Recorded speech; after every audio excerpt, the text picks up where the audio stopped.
Assalamualaikum warahmatullahi wabarakatuh. Perkenalkan, nama saya Julia Esyanti Hehanusa, NIM 2019-32068, kelas B semester 6.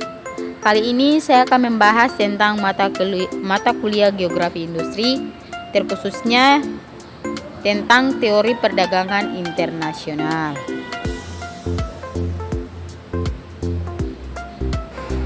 Pengertian dari perdagangan internasional yaitu perdagangan yang dilakukan oleh penduduk suatu negara dengan penduduk negara lain atas dasar kesepakatan bersama. Penduduk yang dimaksud dapat berupa antara perorangan, yang dimaksud dengan individu, antara individu dengan pemerintah suatu negara atau pemerintah suatu negara dengan pemerintah negara lain. Di banyak negara, perdagangan internasional biasanya terjadi karena faktor utama untuk meningkatkan GDP atau Gross Domestic Product. Nah, di dalam ini kita akan membahas tentang faktor dari perdagangan internasional atau menyangkut dengan teori perdagangan internasional. Yang pertama ada teori klasik. Di dalam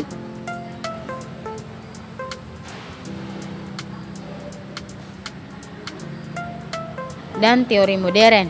Di dalam teori klasik terdapat keunggulan absolut. Yang dimaksud dengan keunggulan absolut yaitu filsafat ekonomi yang dikenal sebagai merkantilisme, menyatakan bahwa cara terpenting bagi suatu negara untuk menjadi kaya dan berkuasa adalah mengekspor lebih banyak daripada mengimpor. Adam Smith membuktikan bahwa dengan perdagangan bebas, setiap negara dapat berspesialisasi dalam produksi komoditi yang mempunyai keunggulan absolut, yaitu memproduksi lebih efisien dibanding negara lain dan mengimpor komoditi yang mengalami kerugian absolut, yaitu memproduksi dengan cara yang kurang efisien.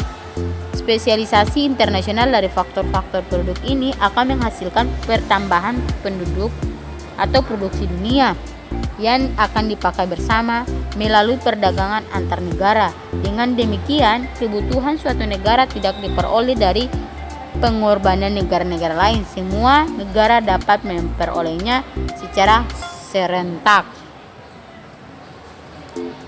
Yang kedua, di dalam teori klasik dia juga membahas tentang keunggulan komparatif. Di mana keunggulan komparatif itu yaitu teori yang berpandang terhadap internasional mengkaji dasar. Yang dimaksud dengan dasar yang terjadi yaitu perdagangan internasional serta keuntungan yang diperoleh dari kebijakan perdagangan internasional. Di dalamnya membahas alasan-alasan serta pengaruh pembahasan perdagangan serta hal-hal yang menyangkut proteksionisme atau menurut Salvatore 1997, ide yang mendasar dari perdagangan internasional adalah mengurangi distorsi yang disebabkan oleh kebijakan pemerintah dalam kebijakan tarif dan non-tarif. Mengenakan tarif sebagai pajak menyebabkan biaya perdagangan meningkat. Akibatnya, dari biaya perdagangan yang meningkat, maka harga-harga barang impor di negara-negara mengekspor akan meningkat. Harga tersebut akan rendah untuk barang-barang ekspor dan menurunnya volume perdagangan. Sedangkan pada teori modern membahas tentang teori skala ekonomis. Yang dimaksud dengan teori skala ekonomis yaitu skala dalam ekonomi suatu skala produksi di mana pada titik optimalnya produk bisa menghasilkan biaya per satu unit output terendah. Jika terdapat skala ekonomi suatu perusahaan di suatu negara dapat berspesialisasi dalam memproduksi suatu jangkauan produk yang terbatas dan mengekspornya dengan harga yang lebih murah dari produk yang sama. Dari perusahaan ini, negara yang tidak memiliki skala ekonomis karena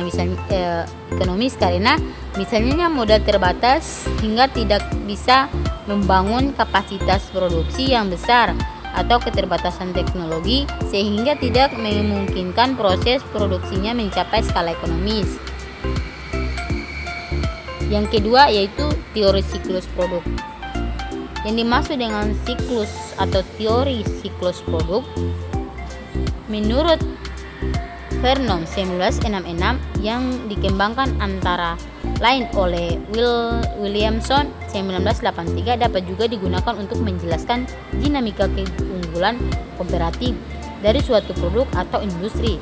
Vernon berpendapat bahwa banyak barang manufaktur yang melalui suatu siklus produk yang berprosesnya, sehingga pendek atau panjang yang terdiri dari 4 tahap, yakni pengembangan atau penciptaan, inovasi atau introduksi, pertumbuhan, kedewasaan, dan penurunan. Dan yang terakhir itu teori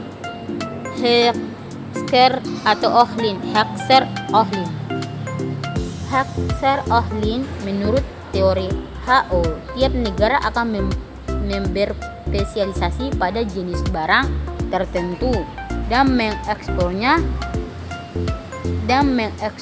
yang bahan baku atau faktor produk utamanya berlimpah atau harganya murah di negara tersebut, dan mengimpor barang-barangnya yang bahan baku atau bahan produksinya utamanya langka atau mahal. Mungkin itu yang dapat saya sampaikan. Sekian dan terima kasih.